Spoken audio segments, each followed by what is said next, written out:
Good evening to all. आज जो हमारा गैर व्यापारिक संस्था चैप्टर चल रहा था, उसके आज हम क्वेश्चन डिस्कस करेंगे जो कि एमपी बोर्ड में आए हुए हैं। इस साल 2022 में जो क्वेश्चन आए हुए हैं, उनको देखते हैं, क्योंकि मैक्सिमम चीज़ें हमने आपको कंप्लीट करा दी हैं।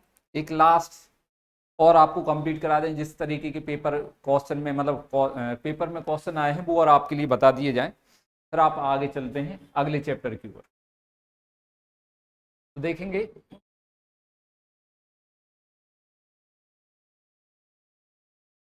अच्छा, अब जो आपकी क्लासेस चालू होंगी वो आपके लिए पहले ही बता चुके हैं कि क्लासेस आपकी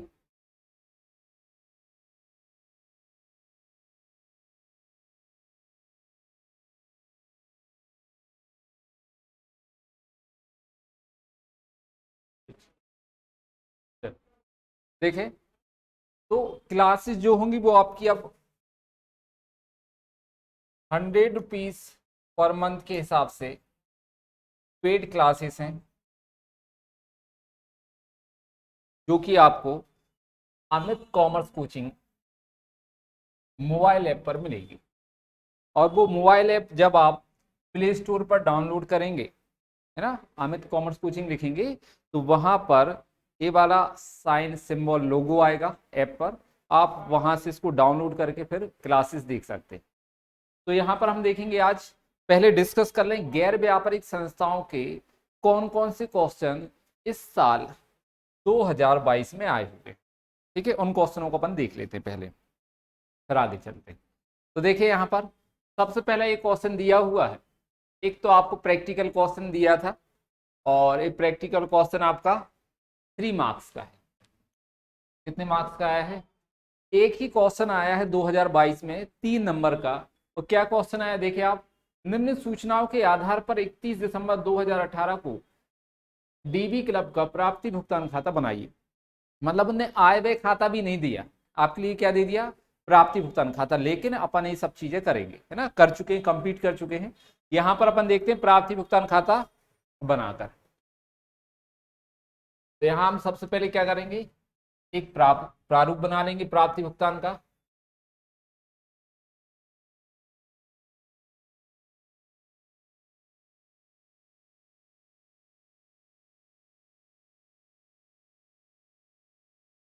यहां पर लिखेंगे प्राप्ति।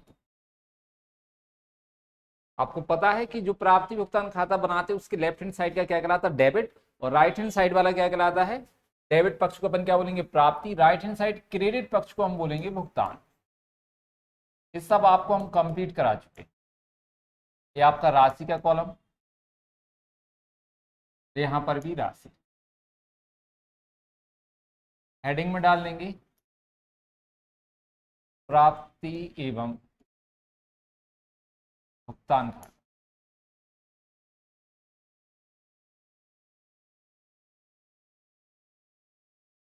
तो सबसे पहले हम देखते हैं कि जब हम प्राप्ति भुगतान खाता तैयार करते हैं तो प्रारंभिक रोकड़ शेष से करते हैं। तो क्वेश्चन में देखेंगे प्रारंभिक रोकड़ शेष कहां पर, ये लिखा 1 जनवरी 2018 को रोकड़ शेष कितना दिया है, 20,000 रुपए।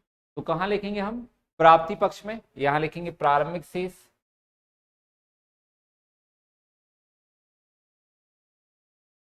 कितना दिया हुआ, 20,000 रुपए, यहां लिख देंगे 20,000। नेक्स्ट, प्रवेश शुल्क। प्रवेश शुल्क क्या होता है, गैर व्यापारिक संस्थाओं को प्राप्त होता है। प्राप्ति में लिखेंगे प्रवेश शुल्क 5,000 रुपए। प्रवेश शुल्क 5,000 रुपए, ये हो गया आपका प्रवेश शुल्क। फिर वेतन दिया। वेतन दिया तो ये गैर व्यापारिक संस्था का खर्च है, तो भुगतान में लिखा जाएगा कितना वेतन दिया, 2,000 रुपए वेतन, 2,000। वेतन के बाद देखेंगे पुस्तकें क्रय की। पुस्तकों का क्रय कितना है, 5,000 रुपए। पैसा जा रहा है तो कहाँ लिखेंगे, भुगतान पक्ष में खर्च है जी गैर व्यापारिक संस्था का, पुस्तकें क्रय,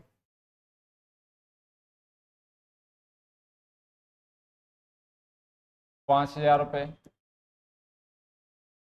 पुस्तकों की बात देखो, विविध व्यय कितने, 2500 रुपये। तो भुगतान में लिखेंगे खर्च है क्योंकि विविध व्यय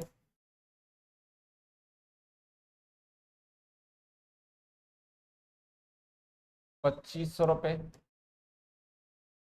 फिर और कुछ नहीं बचा है, कंप्लीट आपका इतना छोटा सा क्वेश्चन है। हमें क्या करना है, सबसे पहले हम देखेंगे कहाँ डेबिट का ज्यादा है तो डेबिट का टोटल कर लेंगे। प्राप्ति का कितना है, 25,000।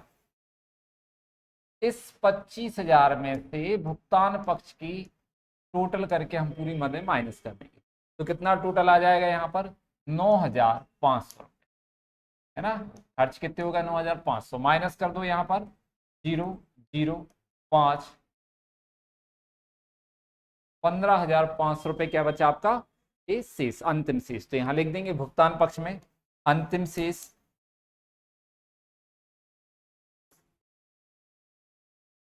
15,500, टोटल कितना है 25,000। तो आपने देखा कि गैर व्यापारिक संस्थाओं से संबंधित कितने सरल क्वेश्चन आया है। मतलब जिनने मेरी पूरी 7 क्लासेस देखी हैं, इस क्वेश्चन को बिल्कुल इजीली सॉल्व कर देंगे। बिल्कुल सिंपल क्वेश्चन है आपका। तो ये आपका था 2022 के एग्जाम में आया हुआ क्वेश्चन। कितना सिंपल है, आपने जिन्होंने 7 क्लासेस मेरी देख ली हैं गैर व्यापारिक संस्थाओं से संबंधित, वो बिल्कुल आराम से इसको सॉल्व कर देंगे, बिल्कुल भी कठिन नहीं है। आगे देखते हैं क्या है अब। तो आज हम जो पढ़ने वाले हैं ना नया, वो क्या है आपका, साझेदारी। ये आपका सेकंड चैप्टर, ये क्या है आपका सेकंड चैप्टर। तो सेकंड चैप्टर जो आपका है वो क्या है, साझेदारी। लेकिन इस साझेदारी की आप ये मत सोचना कि सेकंड चैप्टर, एक्चुअल में जो साझेदारी है इसके, साझेदारी सामान्य साझेदारी है। मतलब हमें यहां बोलेंगे कि 5 चैप्टर हैं टोटल। कितने चैप्टर हैं, 5। एक तो आपकी सामान्य साझेदारी,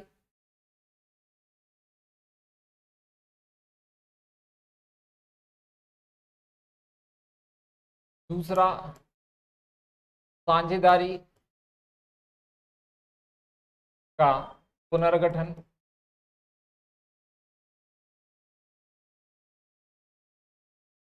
तीसरा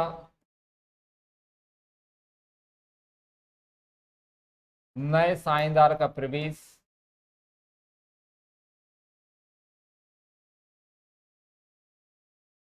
प्रवेश,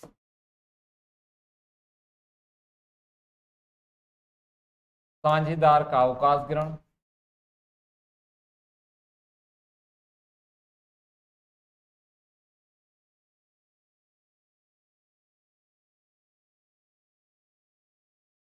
और साझेदारी फर्म का विघटन।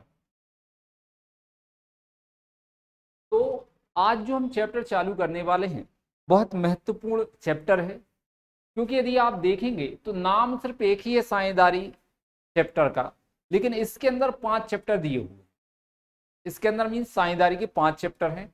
और लगभग आपका साझेदारी में यदि हम वेटेज देखें तो यहाँ पर 55% के लगभग, 55 से 60% की लगभग सिलेबस आपका यहाँ पर साझेदारी में मिलता है। मतलब यदि आप साझेदारी अकेली कंप्लीट कर लेते हैं तो आपकी 55% कंप्लीट होगा लगभग। तो बहुत महत्वपूर्ण चैप्टर है। फर्स्ट चैप्टर से लेके लास्ट चैप्टर तक सभी चैप्टर एक दूसरे से जुड़े हुए। मतलब आपने फर्स्ट चैप्टर पढ़ा, उसका जो चीजें होंगी हम सेकंड चैप्टर में प्रयोग करेंगे। सेकंड चैप्टर की चीजें थर्ड में, फोर्थ में, ऐसे फिफ्थ में सब जगह होंगी। मतलब सब एक दूसरे से कैसे जुड़े हुए। तो हमें पहला चैप्टर बहुत अच्छे से समझना है, क्योंकि पहले ही चैप्टर में पूरी डिटेल साझेदारी की दे दी गई है। ठीक है, तो हमें यहाँ पर देखेंगे कि साझेदारी जो है जितना वेटेज रखता है उतना ही आपके लिए इंपॉर्टेंट भी है ना, परसेंटेज वाइज। तो यहाँ देखेंगे सबसे पहला चैप्टर हम साझेदारी। तो हमें पहले ये देखना है कि साझेदारी एक्चुअल में कहलाती क्या है। तो यहां देखेंगे यदि हम सामान्य सी बात करें यदि साझेदारी की, तो साझेदारी क्या है, दो या दो से अधिक व्यक्ति मिलकर द्वारा जो व्यवसाय किया जाता है ना, जब दो या दो से अधिक व्यक्ति द्वारा मिलकर किसी व्यवसाय को करने एवं उसके लाभ हानि को आपस में बांटने के लिए सहमत होते हैं, तो इस प्रकार का व्यापार साझेदारी व्यापार कहलाता है। ठीक, तो हमने क्या बताया आपके लिए कि जब दो या दो से अधिक व्यक्ति मिलकर किसी व्यवसाय को करने एवं उसके लाभ हानि को आपस में बांटने के लिए सहमत होते हैं, तो इस प्रकार का व्यापार साझेदारी व्यापार कहलाता है। अब साझेदारी व्यापार में एक अधिनियम लगता है और उस अधिनियम को बोलते हम साझेदारी अधिनियम 1932।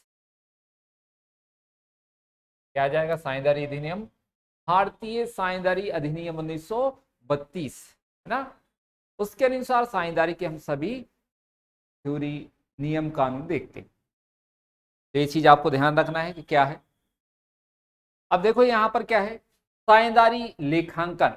आज हम क्या देख रहे हैं यहां पर? साझेदारी लेखांकन, जो हमने आपको परिभाषा बताई हुई है। तो क्या है, जब दो या दो से अधिक व्यक्ति मिलकर किसी वैध व्यापार को करने एवं उसके लाभ को आपस में बांटने के लिए सहमत होते हैं, तो इस प्रकार का व्यापार को हम साझेदारी कहते हैं। सामूहिक रूप से साझेदारी फर्म और प्रत्येक व्यक्ति को साझेदार कहते हैं। ठीक, तो यहां पर देखो क्या है, जैसे हम मान लेते हैं कि दो व्यक्ति हैं, इन्होंने किसी व्यापार को करने के लिए आपस में क्या ली? सहमति जताई, और किसी व्यापार को करने के लिए ये लोग दोनों लोग तैयार हो गए। तो जो व्यापार इनके द्वारा किया जा रहा है ना, जो व्यापार इनके द्वारा किया जा रहा है, इसको हम बोलते हैं साझेदारी फर्म।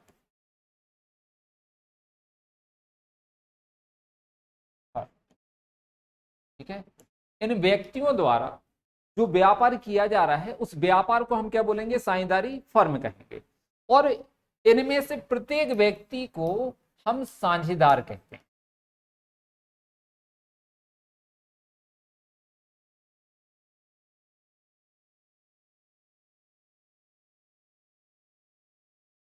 इनमें से प्रत्येक व्यक्ति को हम क्या कहेंगे? साझेदार।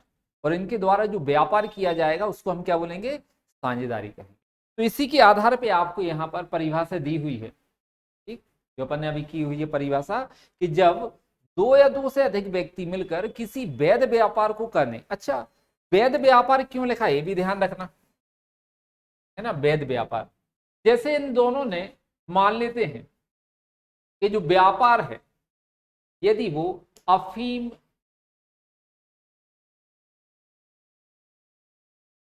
मतलब इन दोनों ने मिलकर अफीम का व्यापार करने के लिए साझेदारी बनाई, तो उसको हम साझेदारी में नहीं रखेंगे, क्योंकि ये साझेदारी जो है वो वैध नहीं है, बल्कि हम इसको अवैधानिक साझेदारी कह सकते हैं, वैध साझेदारी नहीं।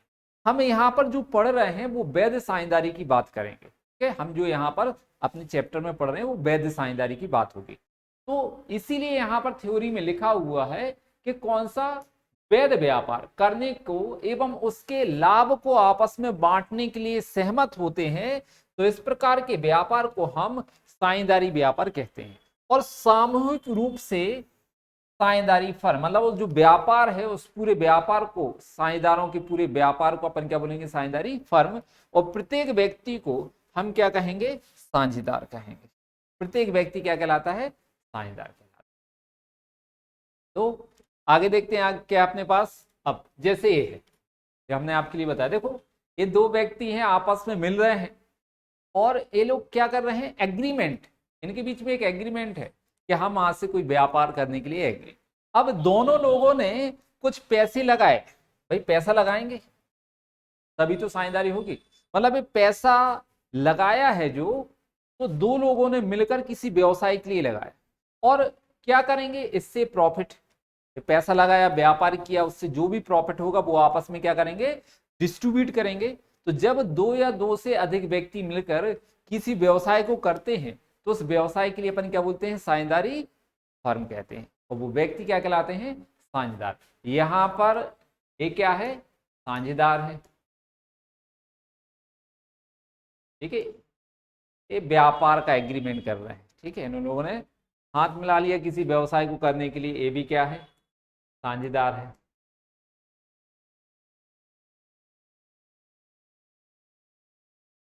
लेकिन ये नहीं है भैया, ठीक है, ये साझेदार नहीं है, क्योंकि व्यापार थोड़ा ना करने आए, वो तो असिस्टेंट होंगे।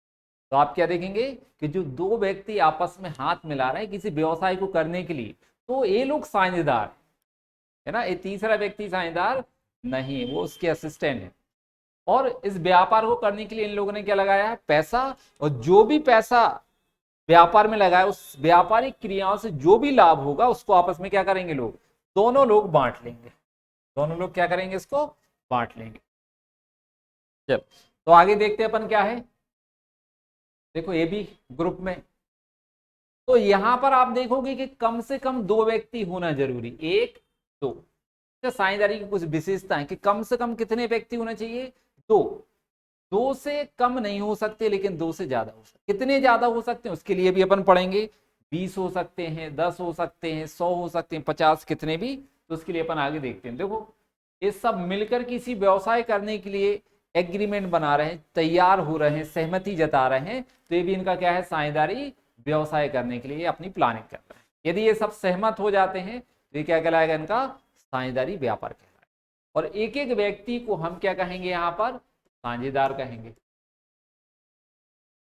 यदि ये सब मिलकर व्यापार करते हैं तो इन सभी व्यक्ति को, एक एक व्यक्ति को हम क्या बोलेंगे, साझेदार, और पूरे व्यापार इनके द्वारा जो किया जा रहा है उसको क्या बोलेंगे, साझेदारी फर्म। जरूरी नहीं है कि व्यापार में लड़के ही हो या लड़की, लड़के लड़के सब साथ में, लड़की भी हो सकती है, लड़के दोनों साथ में, है ना, मिलके भी कर सकते। अब देखेंगे हम यहाँ पर विशेषताएं, साझेदारी व्यापार की कुछ विशेषताएं हैं, हम पहले वो देख लेते हैं फिर आगे चलते हैं। तो देखो क्या विशेषताएं हैं आपका, पारस्परिक अनुबंध। साझेदारी व्यापार की विशेषताएं क्या है, पारस्परिक अनुबंध। तो साझेदारी का जन्म अनुबंध से होता है। देखो नहीं बोला है, क्या बोला है कि साझेदारी का जो जन्म है वो किस चीज से होता है, अनुबंध से। जो इन्होंने एग्रीमेंट किया है, अनुबंध किया है, उसी से इनकी साझेदारी बनी हुई। अतः साझेदारों से व्यापार संचालन संबंधी वैध अनुबंध का होना आवश्यक है। इन्होंने बोला अतः साझेदारों में व्यापार संचालन संबंधी वैध अनुबंध का होना क्या होता है, आवश्यक होता है। यह अनुबंध लिखित या मौखिक हो सकता है। इन्होंने बोला है जो अनुबंध है वो लिखित भी हो सकता है और मौखिक भी हो सकता है, कुछ भी। हम लिखकर भी अनुबंध कर सकते हैं और मौखिक रूप से बोलकर भी अनुबंध कर सकते हैं, दोनों में से कोई भी। लेकिन लिखित अनुबंध जो है ना, लिखित समझौता, इसको हम अनुबंध भी कहेंगे, समझौता भी। तो लिखित समझौता मौखिक समझौते से श्रेष्ठ, ये क्या है, श्रेष्ठ, श्रेष्ठ माना जाता है। क्यों माना जाता है श्रेष्ठ, क्योंकि यदि जब साझेदारों के मध्य कोई विवाद उत्पन्न होता है तो हम मौखिक समझौते में ये बता नहीं सकते, सबूत नहीं दे सकते जज के सामने कि इन्होंने क्या कहा था। यदि उसने जो भी कहा वही यदि जज के सामने कह देते हैं तो वो मानेगा नहीं, है ना, अपनी बात से पलट जाएगा। लेकिन लिखित समझौता है तो हम उसकी एक कॉपी जज के सामने रख सकते हैं कि देखें हम लोगों के बीच में लिखित रूप में समझौता हुआ था। ठीक, तो मौखिक समझौता जो है, लिखित समझौता जो है, वो मौखिक समझौते से श्रेष्ठ माना जाता है, क्योंकि इसको हम विवाद के समय न्यायालय में प्रस्तुत कर सकते हैं ना, सबूत के तौर पर प्रस्तुत कर सकते हैं। देखो ये लिखा है न्यायालय में साक्ष्य के रूप में प्रस्तुत किया जा सकता है, सबूत मतलब साक्ष्य आपको दी। दूसरा पॉइंट क्या है, देखो दो या दो से अधिक व्यक्ति। अब दूसरी विशेषता क्या है साझेदारी की, दो या दो से अधिक व्यक्ति। तो व्यक्ति साझेदारी व्यवसाय के लिए कम से कम दो, कितने व्यक्ति होने चाहिए, कम से कम दो व्यक्ति होना आवश्यक है। मतलब साझेदारी व्यवसाय में कितने होना चाहिए व्यक्ति, कम से कम दो हो। अधिकतम संख्या साझेदारी अधिनियम 1932 से नहीं दिया गया, है ना। उन्होंने बोला साझेदारों की अधिकतम संख्या कितनी होगी, वो 1932 में नहीं दिया गया। यदि 1932 में नहीं दिया, साझेदारी अधिनियम 1932 में नहीं दिया, तो फिर कहां दिया है इसके लिए, परंतु कंपनी अधिनियम संशोधित, कंपनी अधिनियम संशोधित 2014 के नियम के अनुसार साझेदारों की अधिकतम संख्या कितनी, 50 से अधिक नहीं हो सकती, लेकिन इसे 100 तक बढ़ाया जा सकता है। ने क्या बोला है कि भाई साझेदारों में कम, साझेदारी व्यवसाय में कम से कम कितने व्यक्ति होने चाहिए? 2 से कम नहीं होना चाहिए, ठीक है। लेकिन अधिकतम संख्या साझेदारी अधिनियम 1932 में नहीं दिया गया है, परंतु कंपनी अधिनियम 1956 में यह बताया गया है कि साझेदारों की संख्या अधिकतम कितनी हो सकती है? 50। लेकिन और इसको अपन क्या कर सकते हैं, कहां तक? 100 तक बढ़ा सकते हैं। और कहां पर? कंपनी अधिनियम संशोधित अधिनियम 2014 में बताया गया, ठीक है। इसको अपन कितना? 100 तक बढ़ा सकते हैं। चल, तो आगे देखेंगे। तो आपको ये विशेषता दोनों समझ में आ गई होगी। आगे चलते अपन अगली विशेषता देखते हैं, वैधानिक व्यवसाय या वैध व्यवसाय, ऐसा भी हम बोल सकते हैं। वैध व्यवसाय, वैधानिक व्यवसाय। तो साझेदारों के बीच अनुबंध वैध व्यवसाय को चलाने के लिए किया जाना चाहिए, जो किसी सरकारी नियमों का उल्लंघन ना करे। इन्हें बोला है साझेदारों के मध्य जो भी व्यवसाय चलाया जा रहा है वो कैसा व्यवसाय होना चाहिए? वैध, जो किसी सरकारी नियमों का उल्लंघन ना करता हो। यदि किसी प्रकार का साझेदारी व्यवसाय अवैधानिक व्यापार करता है तो वो साझेदारी की श्रेणी में नहीं आएगा, ठीक है। वो कौन सी श्रेणी में आ जाएगा? अवैधानिक साझेदारी की श्रेणी में आएगा, वैध व्यवसाय की या वैध साझेदारी की श्रेणी में नहीं आएगा। तो साझेदारों के मध्य व्यवसाय कैसा होना चाहिए? वैध व्यवसाय होना चाहिए। अगला पॉइंट, लाभ विभाजन, लाभ का विभाजन। अच्छा, इसमें एक और देख लें वैध व्यवसाय में, जैसे अफीम का व्यापार कर रहे हैं 2 या 2 से अधिक व्यक्ति मिलकर, वो साझेदारी में नहीं आएगा, है ना। चरस, गांजा, ऐसे व्यवसाय जो कि सरकारी नियमों के अंतर्गत मना किए गए हैं ना, ऐसे व्यवसाय नहीं आते। लाभ विभाजन, लाभ विभाजन क्या है? साझेदारों के मध्य लाभ का विभाजन पूर्व निश्चित, क्या है? पूर्व निश्चित अनुपात में होना चाहिए। ने बोला है साझेदारों के मध्य जो लाभ का विभाजन हो वो कैसा हो? पूर्व निश्चित अनुपात में होना चाहिए। हानि का विभाजन अनिवार्य नहीं है, लेकिन संलेख के अभाव में लाभ हानि का विभाजन समान अनुपात में होना चाहिए। देखो, यहां पर बात आती है साझेदारी की विशेषता में कि लाभ का विभाजन। तो लाभ का विभाजन साझेदारों के मध्य पूर्व निश्चित अनुपात में, मतलब जब साझेदारी बन रही है तो उन लोगों ने जिस अनुपात में लाभ विभाजन की बात आपस में सहमत हुए हो उसी अनुपात में होना चाहिए।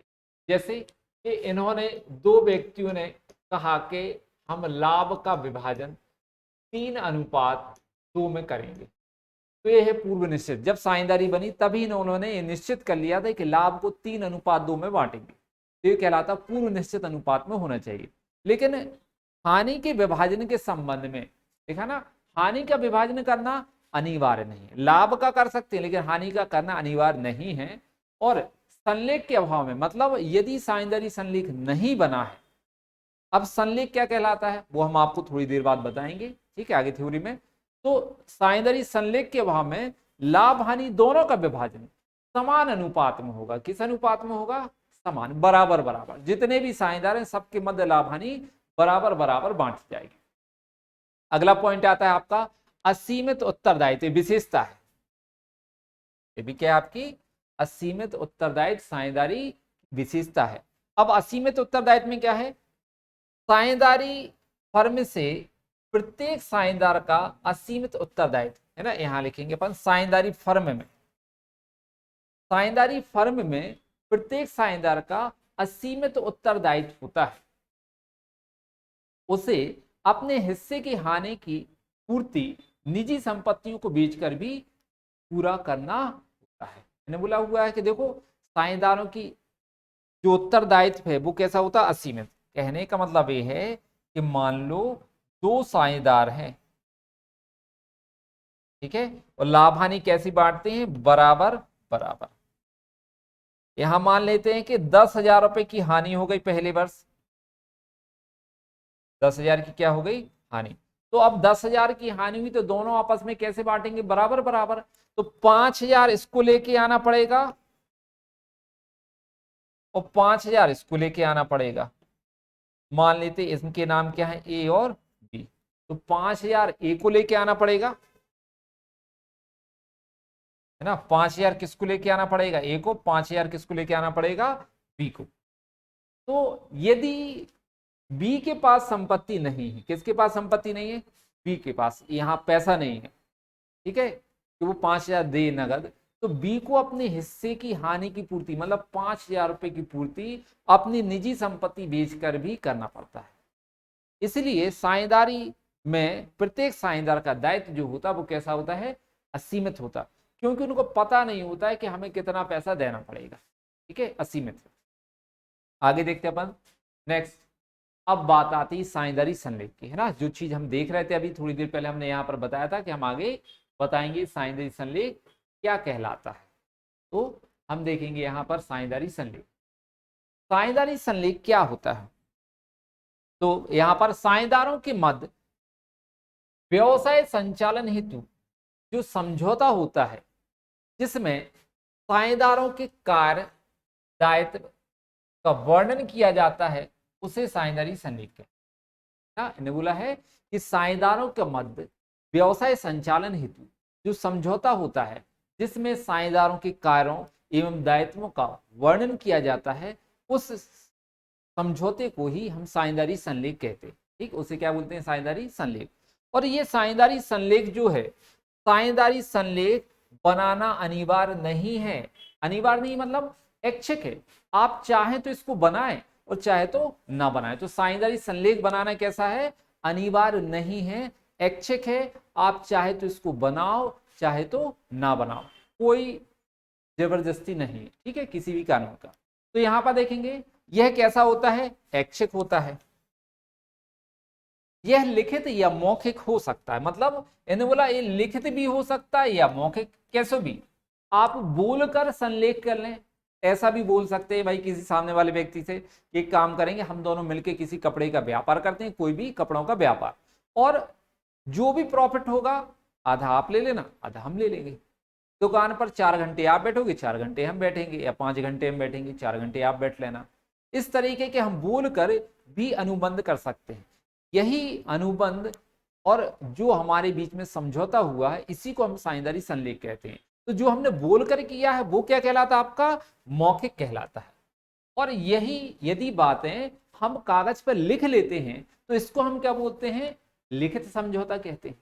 इसको अपन क्या बोलेंगे? लिखित समझौता। और हमने बताया कि जो साझेदारी संलेख होता है, लिखित संलेख या लिखित समझौता मौखिक समझौते से श्रेष्ठ माना जाता है, क्योंकि इसको हम साझेदारों के मध्य विवाद के समय न्यायालय में साक्ष्य के तौर पर प्रस्तुत कर सकते हैं।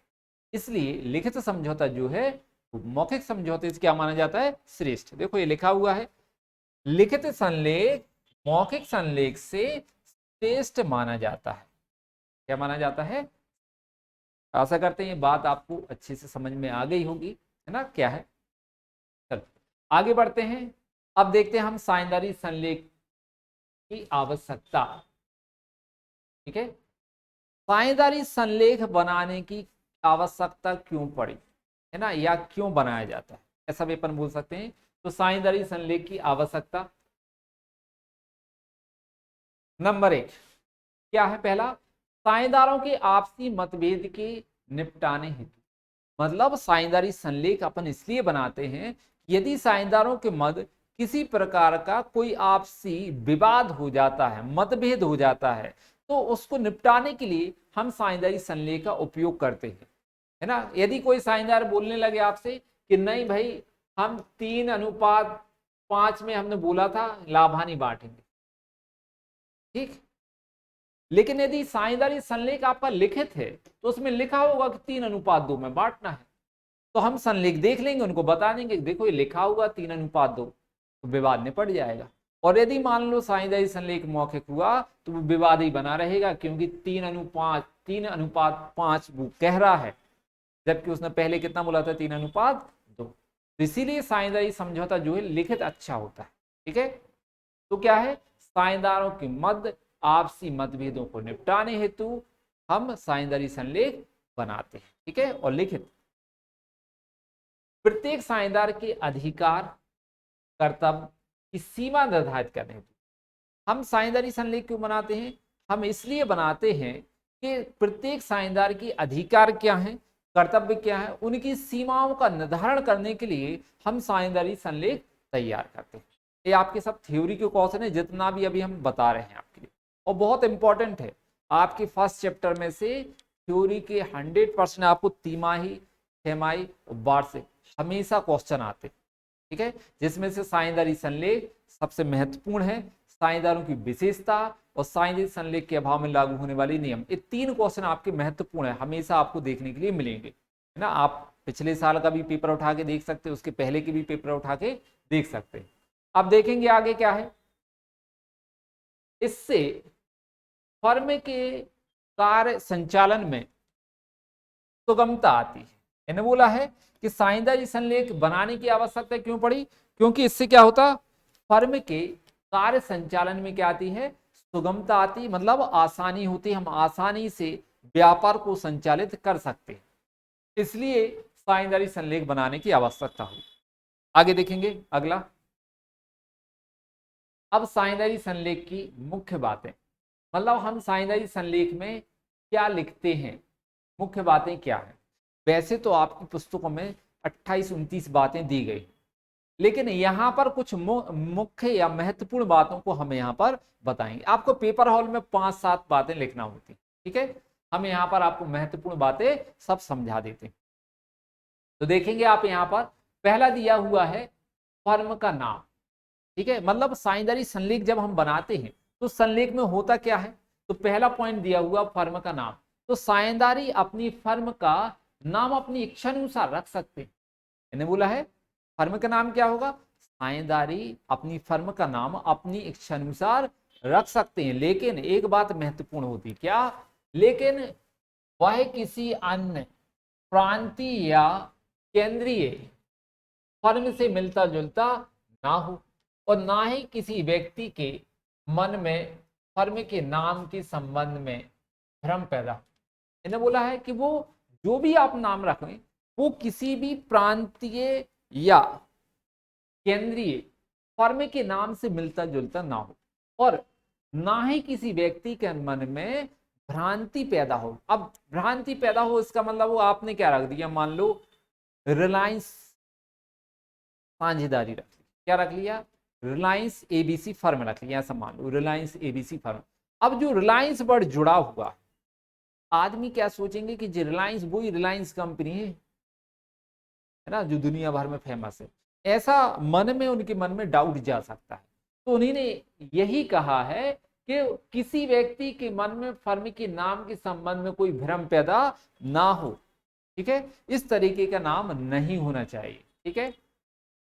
आगे फर्म का पता, फर्म के पता से आशय है कि फर्म जहां से व्यापार करेगी, जो उसने पंजीकरण के समय लिखवाया है, वही फर्म का पता कहलाता है ना। क्या होता है, जब साझेदारी फर्म अपना पंजीकरण कराती है, वो कहां से व्यापार करेगी, पंजीकरण के समय वो अपना पता लिखवा लेती है, वही फर्म का क्या कहलाता है, पता कहलाता है। अगला व्यापार का क्षेत्र, फर्म के व्यापार का क्षेत्र क्या होगा, अर्थात फर्म कौन सा व्यापार करेगी, स्थानीय व्यापार।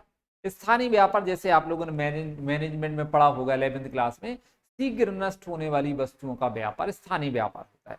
तो फर्म कौन सा व्यापार करेगी, स्थानीय व्यापार करेगी, प्रांतीय व्यापार करेगी, मतलब एक प्रांत में, ठीक, या राष्ट्रीय व्यापार करेगी, ठीक, पूरे देश भर में व्यापार करेगी, या अंतरराष्ट्रीय व्यापार करेगी, पूरे देश और देश के बाहर, या फिर है ना अंतरराष्ट्रीय व्यापार। तो फर्म का व्यापार का क्षेत्र क्या होगा, प्रांत स्थानीय व्यापार होगा, प्रांतीय व्यापार होगा, राष्ट्रीय व्यापार होगा, अंतरराष्ट्रीय व्यापार होगा, किस तरीके का व्यापार आप करेंगे, ठीक है, फर्म के व्यापार का क्षेत्र कैसा होगा, ये आपको यहां पर लिखना होगा। अगला पॉइंट आता है साझेदारी की पूंजी, साझेदारों की पूंजी, ठीक है, साझेदारों की पूंजी। तो प्रत्येक साझेदार फर्म में जितनी पूंजी लगाएंगे वह फर्म की कुल पूंजी, है ना, वह फर्म की कुल पूंजी जितनी होगी। तो यहां पर देखेंगे प्रत्येक साझेदार फर्म में जितनी पूंजी लगाएंगे, फर्म की कुल पूंजी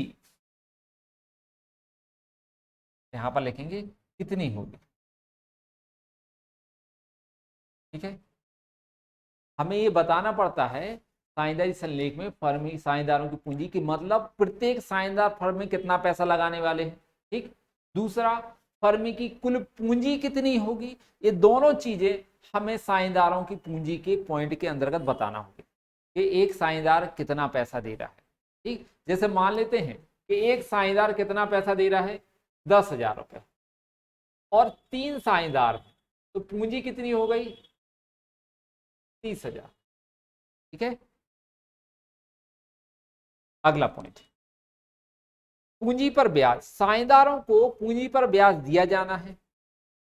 अपन को साझेदारी संलेख में बताना पड़ेगा कि जो साझेदार फर्म में पैसा लगा रहा है 10,000 रुपए, क्या उन साझेदारों को पूंजी पर ब्याज देना है या नहीं दिया जाना है।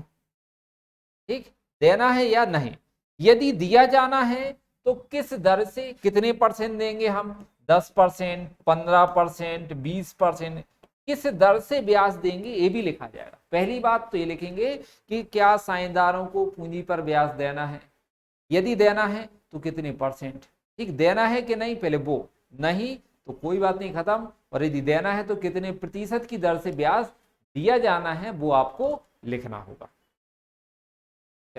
तो आगे देखते हैं अपन यहां पर कुछ और पॉइंट साझेदारी संलेख की मुख्य बातों में कुछ और देख लेते हैं। जैसे यहां पर लिख देते हैं हम, छठवां पॉइंट लिख देते हैं, लाभ विभाजन।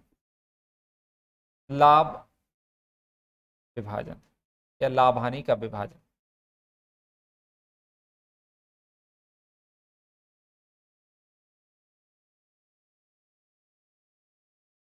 ठीक है। लाभ हानि का विभाजन मतलब साझेदारों के मध्य लाभ हानि का विभाजन किस अनुपात में किया जाएगा। अब साझेदारों के मध्य लाभ हानि का विभाजन जो है वो किस अनुपात में होगा। क्या अब कैसे बोल सकते अपन, कितने तरीके से लोग लाभ बांट सकते हैं। एक, पहला बराबर,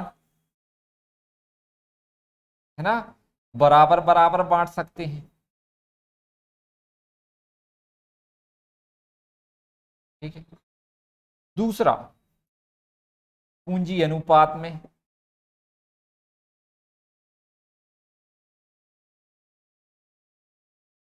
देखो पहला तो क्या करेंगे वो लोग, बराबर बराबर भी बांट सकते हैं, कोई भी हो सकता है।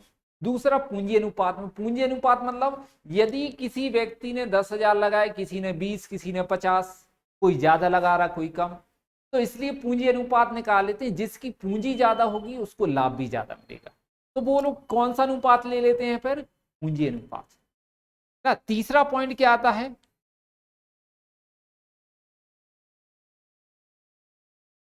पूर्व निश्चित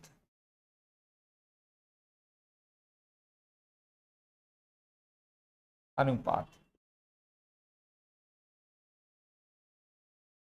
किस अनुपात में, पूर्व निश्चित अनुपात में। मतलब किस और अनुपात में, किसी भी, मान लो जैसे कि उन्होंने बोल दिया कि 3:4 में हम लाभ हानि बांटेंगे, तो इस अनुपात में बांटेंगे।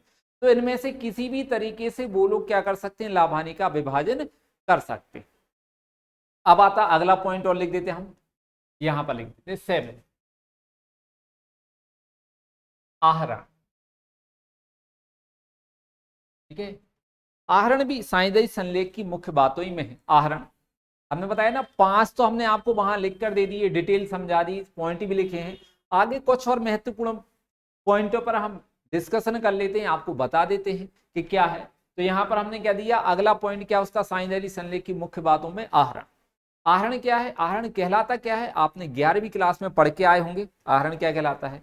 अच्छा, आपको पूंजी तो पता है कि पूंजी क्या कहलाती है ना, हमने आपको पूंजी बता दी कितनी लग रही, पूंजी ही नहीं पता हो आपको कहलाती क्या है। तो एक बार आप सुन ले कि पूंजी क्या कहलाती है। देखो, पूंजी की यदि हम बात करते हैं तो व्यापार प्रारंभ करने के लिए जो पैसा व्यापार में लगाया जाता है उसको हम क्या कहते हैं, पूंजी, है ना।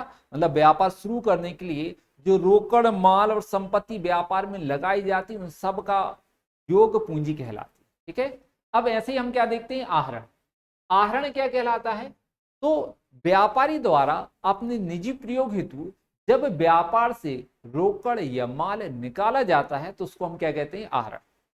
क्या होगा, आहरण यदि आपने 11वीं में नहीं पढ़ा है तो थोड़ा हम आपको बता देते हैं क्या कहलाता है कि आहरण व्यापारी द्वारा अपने निजी प्रयोग हेतु जो पैसा या माल व्यापार से निकाला जाता है उसको क्या बोलते हैं, आहरण।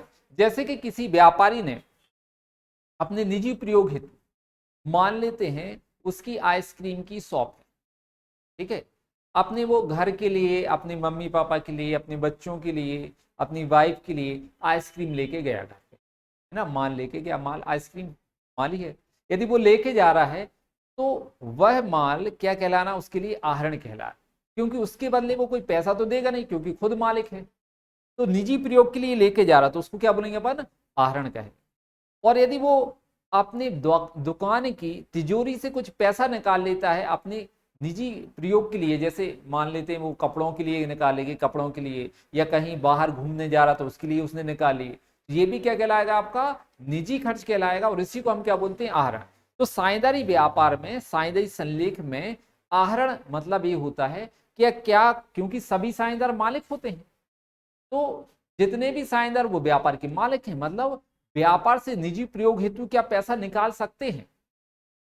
यदि निकाल सकते हैं, हाँ निकाल सकते हैं, तो कितना माल निकाल सकते हैं, तो कितना, ये सब चीजें उसकी लिमिट जो है वो लिखी जाती साझेदारी संलेख में, कि क्या साझेदारी फर्म के साझेदार फर्म से अपने निजी प्रयोग हेतु रोकड़ या माल निकाल सकते हैं, यदि निकाल सकते हैं तो कितना पैसा निकाल सकते हैं या कितना माल निकाल सकते हैं, कितने रुपए का माल निकाला जा सकता है, ये सब किस में लिखेंगे हम, आहरण वाले संलेख के पॉइंट में लिखेंगे। तब जब साझेदारी संलेख बनाते हैं उस समय पर आहरण में ये हमें लिखना पड़ेगा। अगला पॉइंट देखते हैं हम यहां पर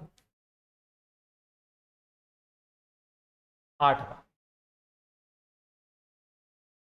आहरण पर ब्याज।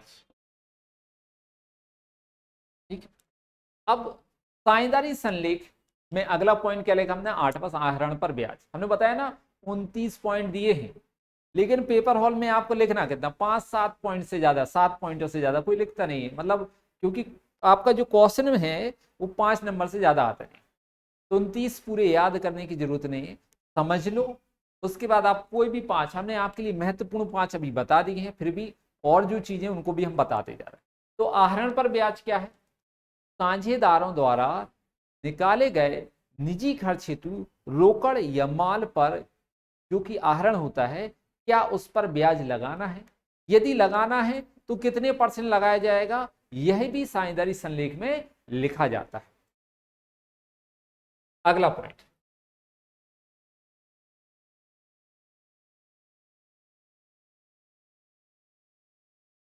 साझेदारों के नाम व पते, क्या लिखना, साझेदारों के नाम। साझेदारी संलेख में साझेदारी फर्म जब बनाई जाती है तो जितने भी साझेदार हैं, 4, 6, 8, 10 जितने भी, सभी साझेदारों के नाम व पते लिखे जाते हैं कि क्या नाम है, क्या उनकी आईडी प्रूफ है, कहाँ रहते हैं, सभी कुछ पूरा डिटेल दिया जाता है। क्यों दिया जाता, मान लेते हैं कि यहाँ पर एक साझेदारी फर्म है जिसमें ऐसे करीब 5 व्यक्ति हमने बना दी कि 5 व्यक्ति क्या है, साझेदार, और सभी व्यक्तियों ने कितना पैसा मिलाया, मान लेते 1-1 लाख रुपए, 1-1 लाख रुपए मिलाया, और 5 व्यक्ति तो कितने हो जाएंगे आपके, 5 लाख। ठीक, अब क्योंकि साझेदारी व्यापार में सभी काम जो है साझेदारों द्वारा मिल बांट कर किए जाते हैं, कोई माल खरीदने का काम करता है, कोई माल बेचने का काम करता है, कोई हिसाब किताब लिखने का काम करता है, कोई ग्राहकों को सर्विस देने का काम करता है, संबंध बनाने का काम, ऐसे सभी अपने अपनी योग्यता के आधार पर अपने अपने काम बांट लेते हैं। तो 5 लाख रुपए 5 व्यक्तियों ने इकट्ठा किया, 1-1 लाख रुपए मिलाकर। अब सबके काम अलग अलग हैं, मानते हैं यहाँ पर 2 व्यक्ति, ये लोग क्या हुए, इनको काम दे दिया कि जाओ आप लोग माल खरीद के लाना, ऐसा अपन ने काम दे दिया।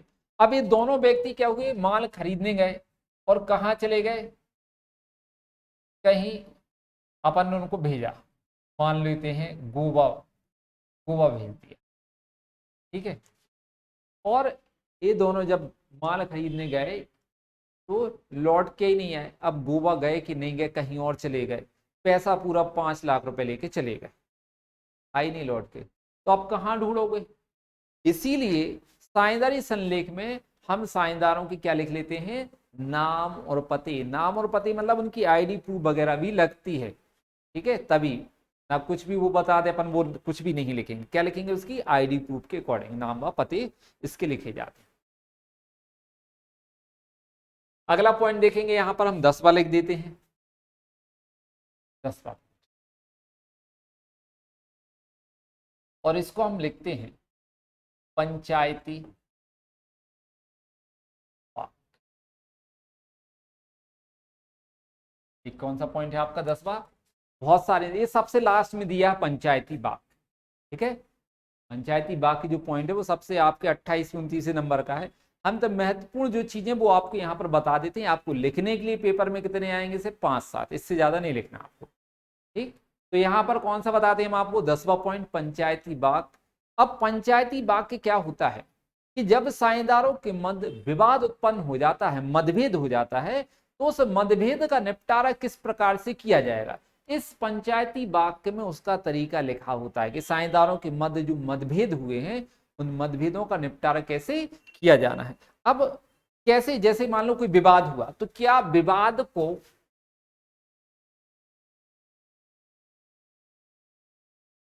बहुमत के आधार पर, है ना, क्या विवाद का निपटारा बहुमत के आधार पर किया जाएगा। अब बहुमत के आधार पर मतलब कि हाथ ऊपर करके वोटिंग करके, है ना, 5 व्यक्ति थे, यदि 5 व्यक्तियों में से 3 ने कह दिया कि वो सही है तो फिर सही माना जाएगा, क्योंकि 2 तो बचे ही ना गलत बोलने वाले। तो ये क्या कहलाता है, बहुमत। जिस पक्ष में जितने ज्यादा व्यक्ति होंगे वोट करने वाले, बहुमत देने वाले, सपोर्ट करने वाले, वही सही माना जाएगा, वो कहलाता है बहुमत के आधार पर, ठीक है। या तो विवाद का निपटारा हम बहुमत के आधार पर करेंगे, या फिर पंचायत बुला लेंगे ना, पंचायत के आधार पर। पंचायत वही जो समाज में होती है, आप जानते हैं, बड़े से चबूतरे पर 2 4 व्यक्ति बैठकर पूरे विवादों का निपटारा करते, कुछ व्यक्ति वो नीचे रहते हैं जनता, और जो विवादग्रस्त व्यक्ति होते हैं वो खड़े होते हैं, उनके विवादों का निपटारा कुछ व्यक्ति जो चबूतरे पे बैठे वो पंच कहलाते हैं, वो करेंगे। क्या मतलब पंचायत करेगी क्या विवादों का निपटारा, क्योंकि साझेदारी जरूरी थोड़ी ना है कि शहर में ही हो, गांव में भी हो सकती है। तो इन विवादों का निपटारा किस प्रकार से किया जाएगा, इसी को हम बोलते हैं पंचायती बाग। बहुमत के आधार पर करेंगे, या पंचायत करेगी, या फिर तीसरा हम कोर्ट जाएंगे, केस कर देंगे कि ने हमारे साथ गलत किया, कोर्ट में उसका निपटारा किया जाएगा विवादों का।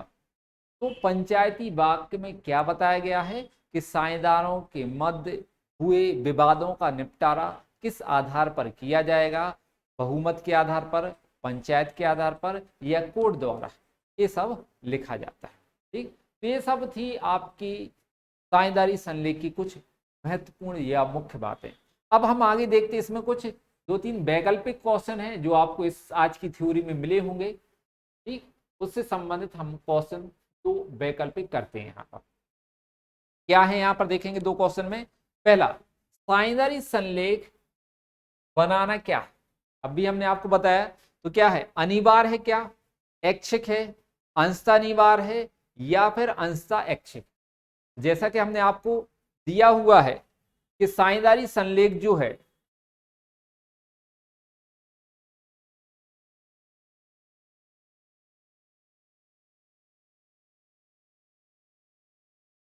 साझेदारी संलेख जो है आपका बनाना क्या होता है, ऐच्छिक होता है।